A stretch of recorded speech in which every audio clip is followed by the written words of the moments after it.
Libya থেকে Italy যেতে সাগর পাড়ি। নৌকা ডুবে প্রাণ হারানো 23 জনের মধ্যে 10 জনের পরিচয় মিলেছে। তারা মাদারীপুরের বাসিন্দা। দালালদের মাধ্যমে এমন তথ্য পেয়েছে পরিবারগুলো। এ খবরে শোকে কাতর পরিবারের সদস্যরা।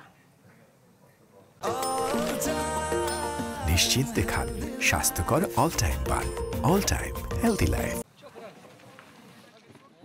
ভালো থাকা কিংবা আর্থিক সচ্ছলতা, সেই সাথে মিলবে উন্নত জীবন, এমন স্বপ্নে প্রতিনিয়ত অবৈধভাবে ইউরোপের পথে পা বাড়াচ্ছে বহু মানুষ। দালালের খপ্পরে পড়ে ঝুঁকি নিয়ে সাগর পাড়ি দেওয়ার সময় প্রাণও যাচ্ছে অনেকের। সেই তালিকায় এবার মিলল মাদারীপুরের বেশ কয়েকজনের নাম। এই যেমন গেল 25 নভেম্বর ইতালির উদ্দেশ্যে বাড়ি ছাড়েন রাজুর পৌরসভার গোবিন্দপুর গ্রামের সাগর বারোই। লিবিয়া থেকে নৌকায় যাত্রা করেন গত 24 জানুয়ারি।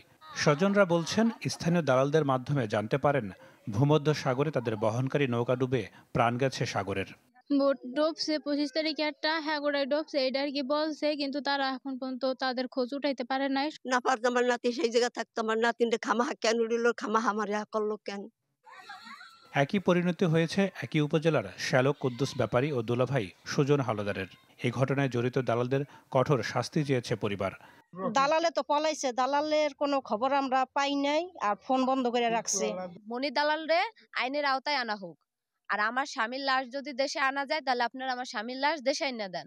এদিকে অবৈধভাবে ইতালি যাওয়ার সময় লিবিয়ায় নৌকাডুবিতে নিহতদের পরিচয় ও মরদেহ শনাক্ত করতে দার আল তাওহিদ নামে একটি সংগঠনকে দায়িত্ব দেওয়া হয়েছে। গতকালকে অথরাইজ করেছি যে আমরা যেহেতু এখন পর্যন্ত আমরা পারমিশন পাইনি, একটু on our behalf please you move.